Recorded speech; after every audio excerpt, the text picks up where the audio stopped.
Well, welcome again. And as friends of Bushy Park, or those who are just interested in its past, I'm sure you've had great knowledge of its rich and fascinating history. Whilst you may be familiar with some of the images, paintings, etchings, photographs and sculptures depicting moments across the centuries of Bushy Park, I thought it might be interesting to try and bring some of these to life by placing them within the context of their time, illuminating the vignettes, if you say, they portray, and more. I've selected a series of artworks illustrating well-known landmarks in the park, and as you can see from the map, it will be the Water Gardens and Upper Lodge, Bushy House, the Diana Fountain, and also Chestnut Avenue. These have been created by a combination of well-known artists and amateurs to attempt to highlight specific moments of how the park was viewed and used over the centuries. These images will be accompanied with mini tales, detailing the art itself, the history of the places, bringing hopefully interesting information and stories about the artists and their subjects along the way. I do hope the journey will be an enjoyable one for you all. So the first landmark I shall be discussing will be the Cascades or Water Gardens by Upper Lodge. Restored in 2010, this example of a Baroque water garden is one of the few still around in London today.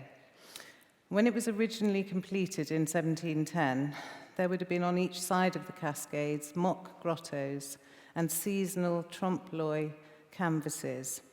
These would have been completed each season, obviously, and would not have survived the elements too long. They're too ephemeral. The original brickwork would have been clad in many decorative materials, including glass and coral. You can just make out the rough textures on the walls surrounding the Cascades in the early depictions, but sadly 90% of these decorative pieces were removed to a skip in the 1950s. It would be lovely if the cladding could be restored, and even an example of the canvas paintings, should there be any surviving drawings. So the first image is by Jacob Bogdani. It's a pair of peafowl in the park by an ornamental pond. And you can see the Cascades in the background. And also in the background is the brew house, which is on the edge of Bushy Park. It was then the estate of Charles Montague, the first Earl of Halifax. And this was around 1710. This painting presents many examples of exotic and familiar birds, all flanking the peacock and peahen. The peafowl are perched on crumbling Greco-Roman pillars, reinforcing the exoticism of these birds, their plumage vibrantly making them the visual focal point. They are set in the foreground of a huddle of trees, leading the eye to the vista of the Cascades and onward to the old brew house. Classical Italianate landscape paintings are an admired genre of this time, popularized by the grand tour across Europe by wealthy young men bringing back examples of Greco-Roman antiquity. This popularity was translated through art, architecture, and the type of landscape gardening that Lancelot Capability Brown purveyed. Bogdani's delightful peafowl painting is a beautiful example of this. The peafowl's plumage exemplifies Bogdani's ability to paint a variety of rich textures. His keen sense of the fall of light is specifically employed in the white plumage of the peahen and the underbelly of the peacock. Bogdani was a Hungarian and British artist who studied in Amsterdam in the Dutch still life manner and shared a residence with a well-known Dutch still life artist called Ernst Stuyven. Making his way to England in 1688 and settling in St. Giles in the Field, he became renowned for his beautiful still life paintings of fruit and flowers, first and foremost. Because of his expertise with color and his rich, luxurious painting style, and also coupled with a Dutch introduction to William III, William of Orange, his first royal commission was for William's Queen, Mary, in the early 1690s. This came in the form of decorating her looking-glass closet within the Water Gallery at Hampton Court Palace, with a set of paintings of fruit and flowers. You can see an example of that from the Royal Collection. Is a host and a feast of soft, rich colours set off with the Baroque drama of the metal vase. Still life with flowers in the Dutch or Flemish style was also a very popular genre in the late 17th, early 18th centuries. The vase, like the one the flowers are set in here, are similar in style to the type of lead, bronze, and stone urns which had become an important ornamental features of the formal garden at the time. So just in context, this is the old water gallery at Hampton Court Palace, which is no longer in existence, which is a shame. Neither that or the looking glass closet are in existence anymore, and more's the pity, as Bogdani's commission for Queen Mary was in collaboration with Grinling Gibbons, a notable woodcarver of the day who introduced the art of the evergreen style of decoration to be found in many country houses, palaces, institutions and churches across England, including Houghton House, residence of Sir Robert Walpole, father of Horace Walpole's Strawberry Hill House. The interior would have been spectacular. The famous diarist John Evelyn records how, while walking the streets of Deptford, he peered into a thatched cottage window and discovered the young carver working on a large panel after the crucifixion by Tintoretto. Evelyn was so impressed by what he saw that he presented Gibbons to King Charles II at Whitehall Palace. He would have been a household name by the time William and Mary came to the throne.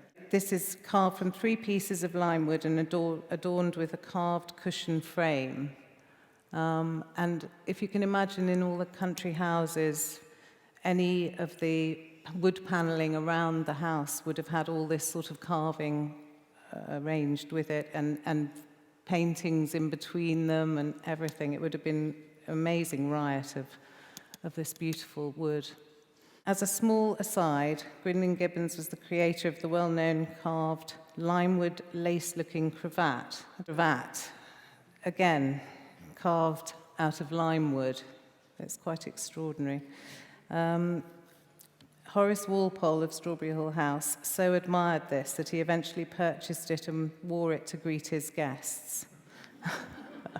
Bogdani's move from the more austere Dutch still life to the texture-rich depictions of exotic birds and game situated in Arcadian parklands is in part due to a courtly introduction to Admiral George Churchill, the younger brother of the Duke of Marlborough, through his connection to then Queen Anne.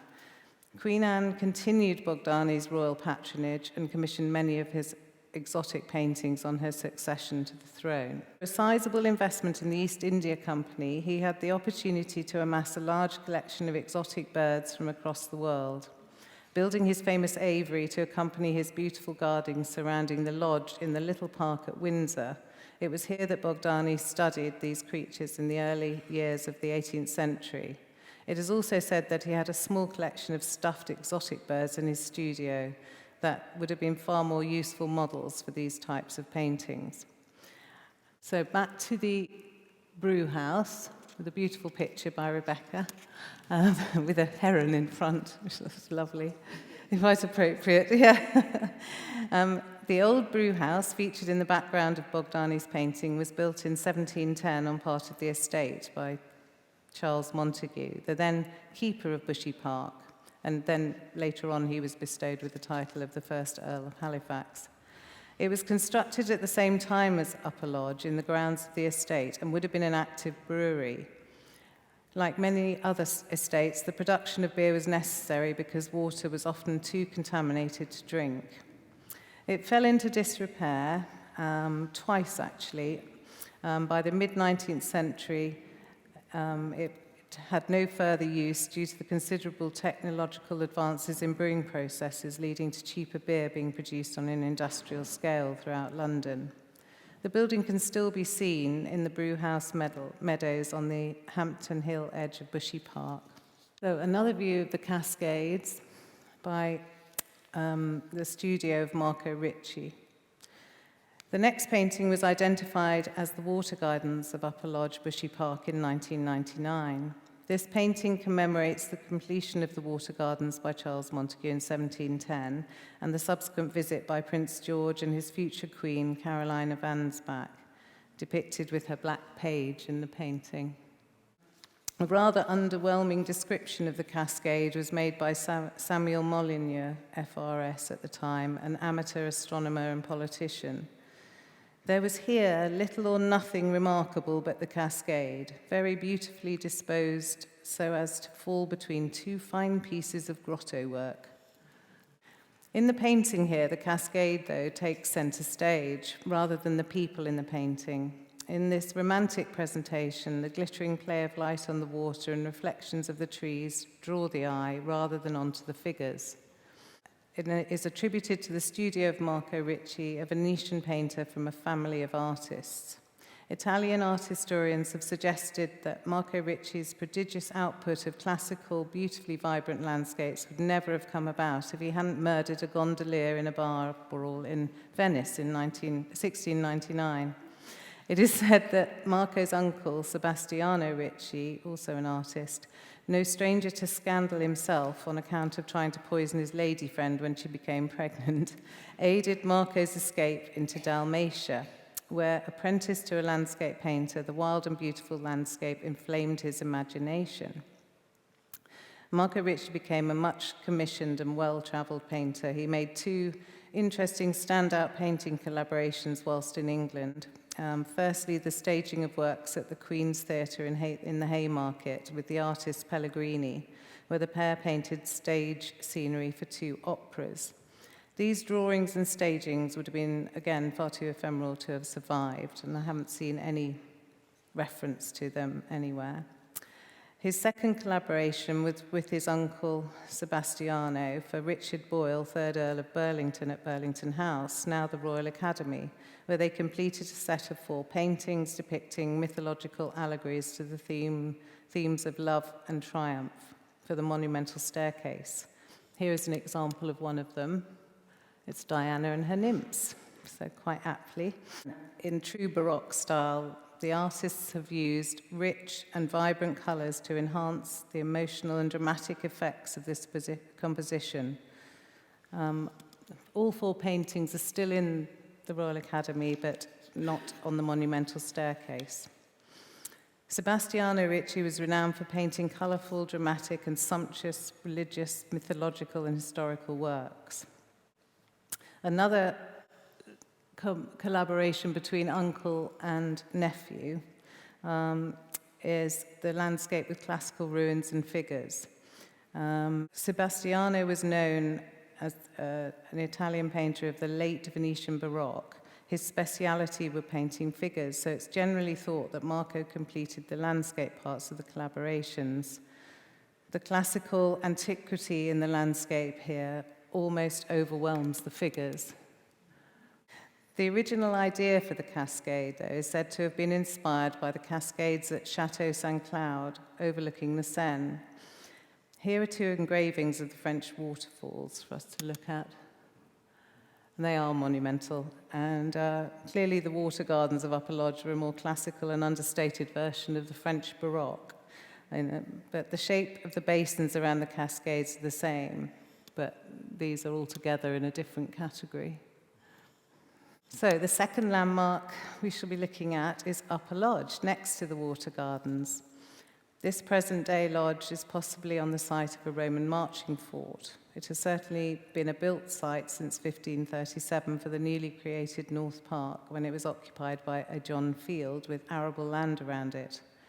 When the position of ranger or keeper of Bushy Park was bestowed on the Duke of Buckingham in the 17th century, it became the living quarters of the underkeeper, John Hitsley. But by 1709, George Montague, later to be obviously the first Earl of Halifax, was allowed to purchase the lodge and the land surrounding it as his own property and working estate. He rebuilt the lodge to a smaller design than before and planted orchards and gardens and the brew house. The building, however, wasn't always a residence. So, this is a view of the tea room by the cascade in Bushy Park by John Swires, 1780s, we think. The tea room appears to be on the site of Upper Lodge before its extension, which would have had great views of the cascade and an avenue of trees and a canal. At this time, apparently, both lodges in Bushy Park were the property of Lord and Lady North, who were living in Lower Lodge, Bushy House, and may have repurposed the crumbling Upper Lodge as a tea room. There is very little information about the tea room, so we can only surmise through the watercolours of John Spires. The tea room structure forms the basis of the present-day Upper Lodge.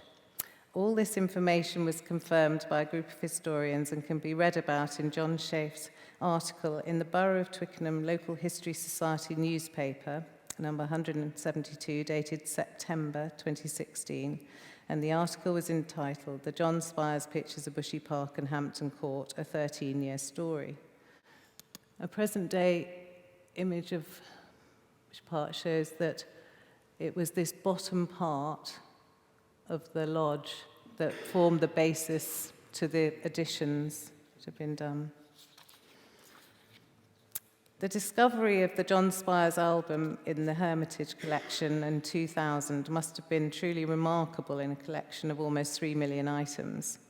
It has been an invaluable historical, topographical source of Hampton Court Palace and Bushy Park from the late 18th century. This find facilitated further studies into John Spires, leading to a discovery at V&A of his topographical watercolours depicting other aristocratic gardens. This subsequent find and the realisation he was Capability Brown's draftsman must have also been a delight to its creators. John Spires was initially a nurseryman and a draftsman, but was obviously developing his new career as an artist as early as 1778, because some of the views in the Hermitage are dated to that period. His topographical works show what a good draftsman he was. I came across a blog by accident by one of the curators of the collections of historic palaces, Polly Putnam, who has compared some of the drawings Spires made of Hampton Court Palace with photographs taken by Francis Frith some 70 years later. When overlaying Spires' sketch of the west front of Hampton Court Palace with Frith's photograph, the accuracy of his angles and lines is nearly faultless. Putnam pondered the question as to whether Spires used a portable camera obscura, something 18th century artists, including Canaletto, are known to have used. It seems to be a likely conclusion. Catherine the Great, it seems, was not only an avid collector and patron of the arts, but she also obviously had a great passion for the English landscape. So, what did Catherine the Great do with her colourful album, completed by John Spires, for the large sum of 1,000 rubles? We sort of had a dabble as to how much that might represent today, and we think it could be about 500,000, 250,000. Sorry. In a letter to Voltaire in 1772, the French philosopher and writer, Catherine writes, "I now love to distraction gardens in the English style. Anglomania rules my plant mania." So this is a design, well, it's actually the finished versions of Peterhof English Palace and landscape.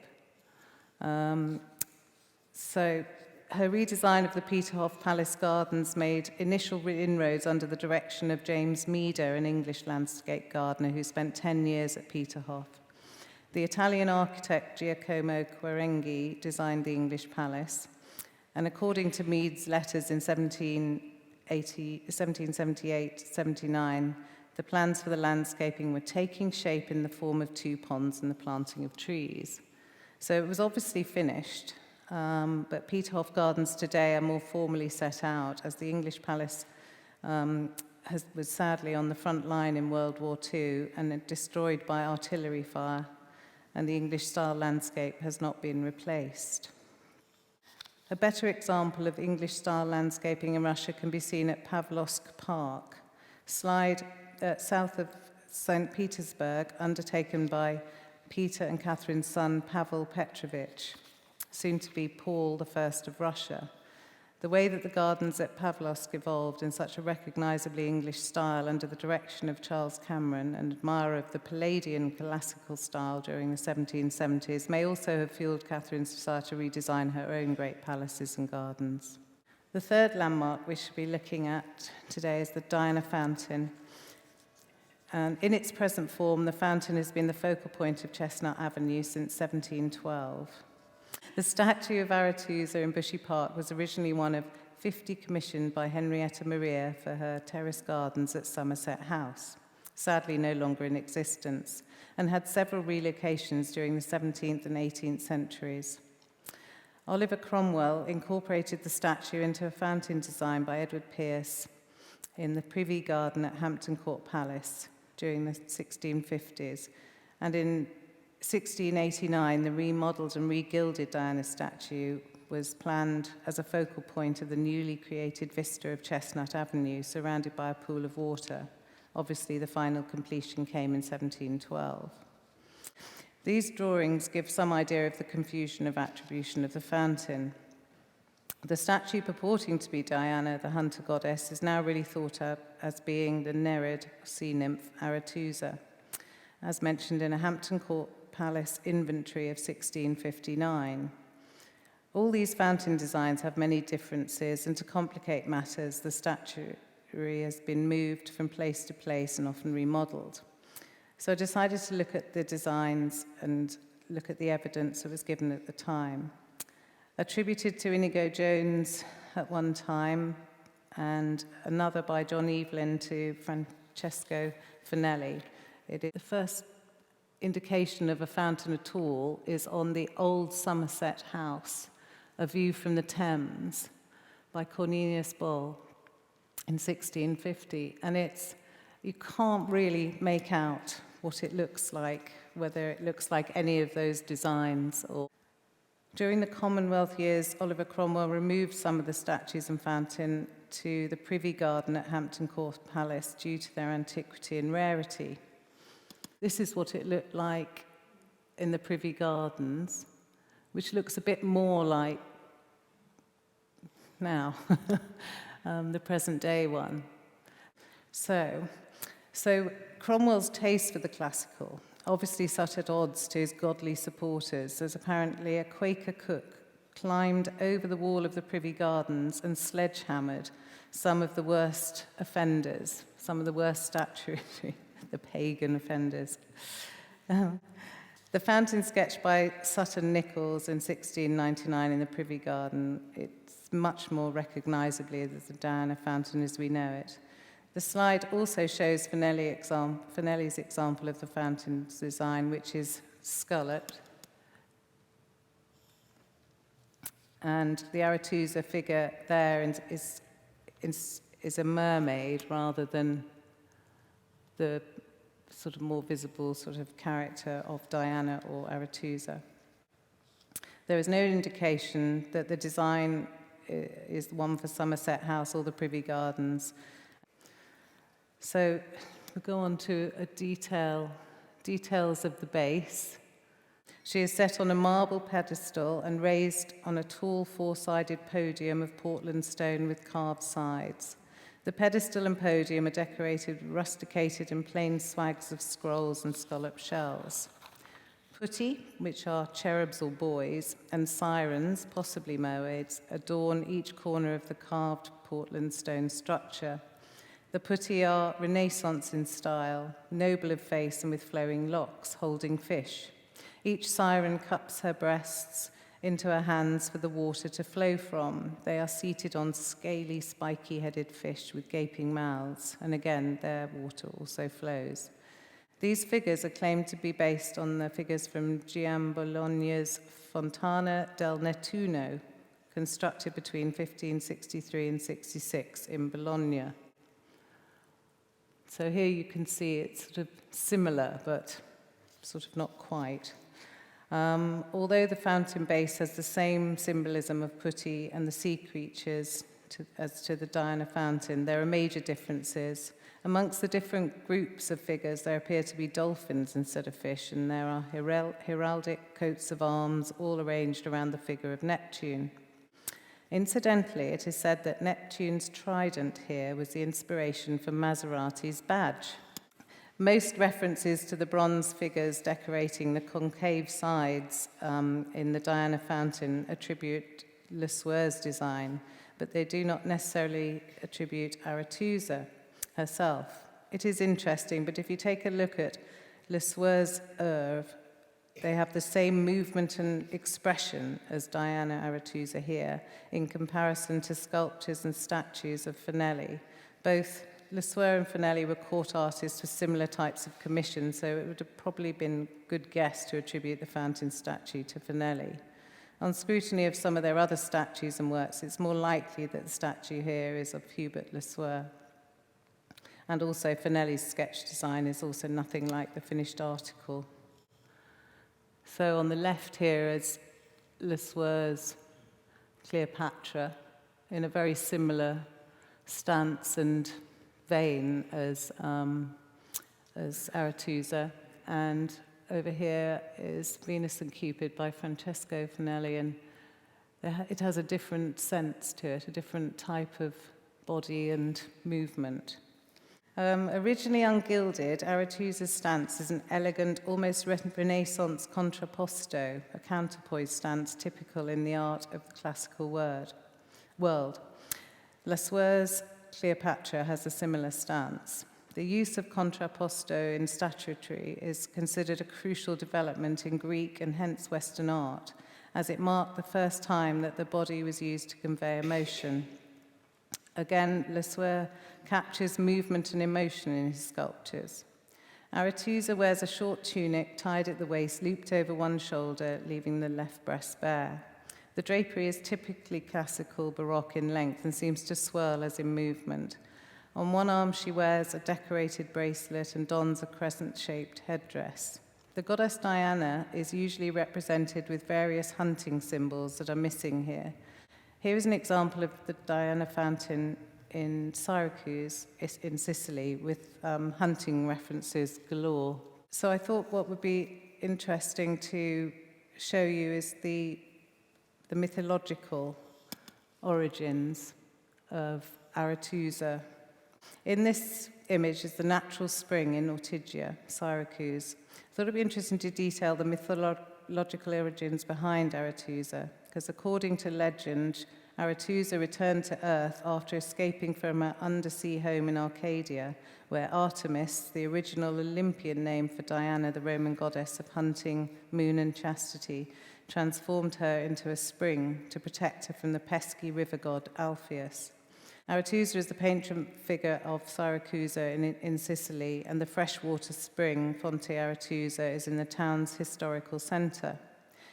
The nymph Arethusa was highly revered in Syracuse during antiquity because this natural spring made the fountain of Syracuse possible, and it supplied the population with drinking water. This became an invaluable resource during the many wars and sieges Sicily encountered. So here is an illustrated London News tear sheet from 1871, thanks to Nick Osorio for this tear sheet. William and Mary had created the ceremonial Chestnut Avenue designed by Sir Christopher Wren as an alternative entrance to Hampton Court Palace via the Lion Gates. Sir Christopher Wren utilised the Longford River, the artificial river catchment connecting the Colne to Hampton Court Palace, which set Charles I back a vast sum of £4,000 to complete.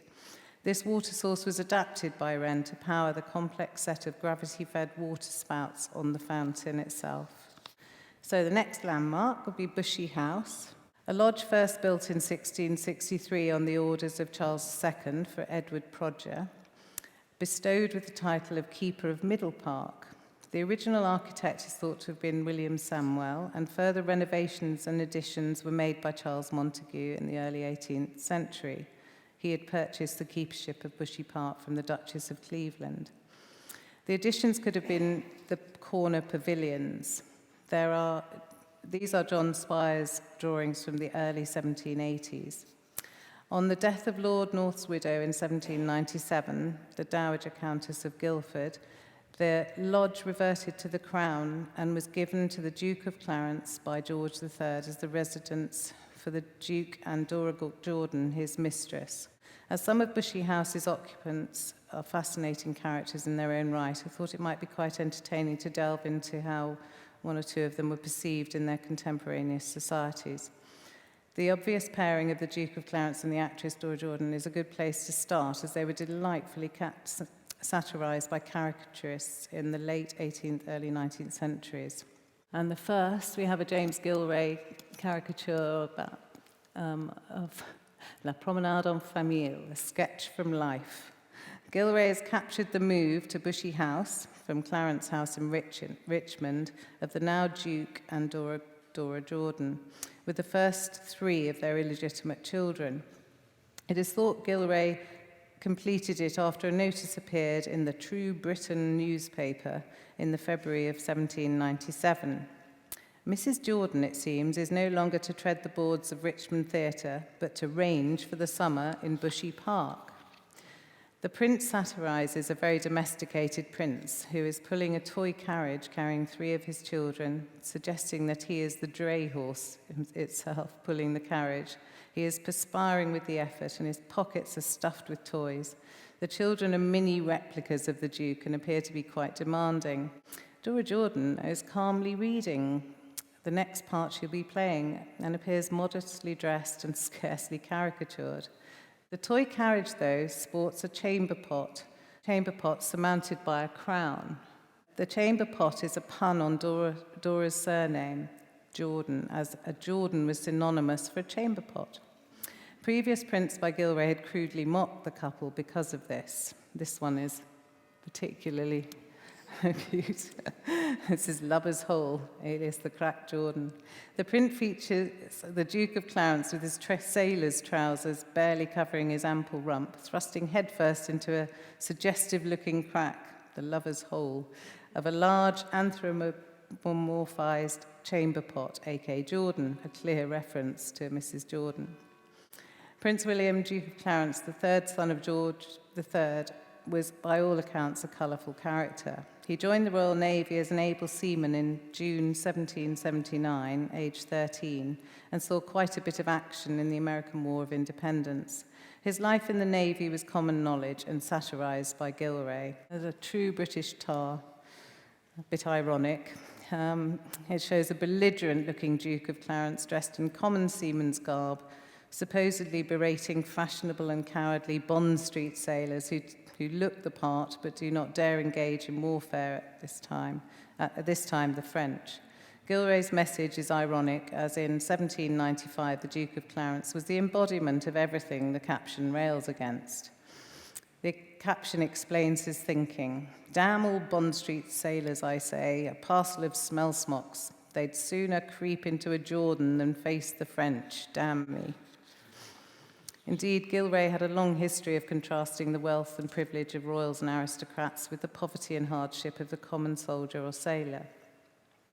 In the Navy, the Duke first came under the command of Horatio Nelson during the latter 1780s in the West Indies as captain of a 28-gun frigate called the Pegasus. Admiral Nelson said of the Duke at that time, "In his professional capacity, he is superior to two-thirds."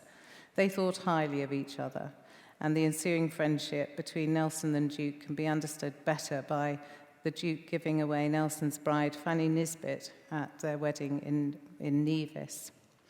What is clear, the Duke greatly admired Nelson and would later honour the Admiral with a temple in the grounds of Bushy House, which is purported to have contained a portion of the mainmast of Nelson's ship, the Victory, although nothing resembling a mast has been found to date. When the Duke of Clarence was appointed Lord High Admiral in 1827, he commissioned Anne Seymour Damer for a bronze sculpture of Nelson. As some of you may know, Anne Seymour Damer was the goddaughter of Horace Walpole and an accomplished actor, writer, and sculptor. Walpole left Strawberry Hill House to her in 1797, where she resided until 1810, moving to her house in Mayfair until her death in 1828, the year of the commission from the Duke of Clarence for the bust of Nelson. Her early sculptures were produced in the form of waxes, considered appropriate for both her sex and social standing at the time. She began to work in terracotta, marble and bronze, encouraged by Walpole during the 1770s, and studied marble carving with John Bacon and took anatomy lessons which might otherwise have been precluded to her as a woman, from William Cumberland Cruikshank. Many of her works were inscribed in Greek, underlying her scholarship and her interest in antiquity. She became a frequent traveller to continental Europe, visiting Sir William Hamilton in Naples in 1798, where she met Nelson and created the first portraits and sculptures of him. The Duke of Clarence married Princess Adelaide of Saxe-Meiningen in 1818 and resided in Bushy House. The following images of Bushy House by S. Rawle and Henry Bryan Ziegler were produced during their tenure there. Ziegler was an English artist and a watercolourist that also had the title of drawing master to the Duchess and were completed by royal commission. Samuel Rawle was the engraver of landscapes and buildings, and here you can see how little the house has changed from those early days. On accession to the throne in 1830, William IV then made Adelaide Ranger of Bushy Park and also ordered free admission of the public to Bushy Palace and to the park. Removing the fencing, he had enclosed the house and gardens and part of the park when he had been main ranger in 1797. Adelaide was granted the house after he died in 1837 and used it as one of her official residences until her death in 1849. The next images are of the temple in Bushy House Gardens and the north side of Bushy House and the main Cannon Gate, now known as Sandy Gate, to Bushy House, sketched by a lady called Kathleen Stannis Robertson, sometime in the 20s or 30s. It is believed that Lady Robertson may have found herself at Bushy House through the work of her husband, Sir Robert Robertson, a scientist who represented the Royal Society on the board at MPL and on the Aeronautical Research Committee from 1925 onwards. Her attention to detail and the subtleties of the subjects, like the curved ironwork at Cannon Gate and the Doric columns of the temple, are recognisable in her work. So finally, we're moving on to Chestnut Avenue, designed by Sir Christopher Wren for William and Mary. The chestnut trees in bloom must have come into their own nearly 200 years later. By the time Queen Victoria came to the throne in 1837, the gardens of Bushy Park had become a playground for the people. Her additional opening of the gardens of Hampton Court Palace and the coming of the railway to Hampton Court ensured greater access to the public and encouraged charabancs and picnickers to visit. The flowering of the chestnut blossoms in spring gave birth to the annual celebration of Chestnut Sunday and the second Sunday in May. So this is an Edwardian photograph. I've gone sort of forwards rather than backwards in this. And you can see how, sort of delightfully busy it is, the charabancs and the blossoms. Chestnut Sunday became an annual event in the springtime and attended by thousands. On Chestnut Sunday in 1894, over 3,500 tickets were collected at Hampton Court Railway Station alone. And once the railways came to Hampton Court, the numbers increased exponentially. Many social groupings, as well as schools and disadvantaged groups, had an annual treat of a day's outing to Bushy Park. And here you can see, it's not very clearly, but it's an old engraving of 1849. And then, something never changes, cyclists in Bushy Park. The craze for the bicycle in the late 19th century overspilled into Bushy Park during the 1870s, and in 1880s, the numbers reached a pinnacle of 2,000 cyclists from 183 clubs, with at least 2,000 spectators. This proved far too much for the organisers, and the meetings were abandoned in favour of smaller groups from then on. Annual Chestnut Sunday, though, continues to this day, apart from the break, obviously, for COVID. But here are some examples of the advertising commissioned by the Underground Electric Railway Company in the early part of the 20th century. You can see the emphasis on the blossoming of trees, although Edward McKnight's trees are sort of looking to the other way, I think. And not quite in the same vein. I shall leave you now with a beautiful landscape painting of Bushy Park by an English painter of the late 19th, early 20th centuries. This 1905 image captures the early morning light, midsummer, and the light and the trees through reflection in the water of the fountain. A good place to end, I think. In summary, I think I've learned a great deal on this journey, which has only deepened my love for the park and its history, and I hope it's had the same effect on you.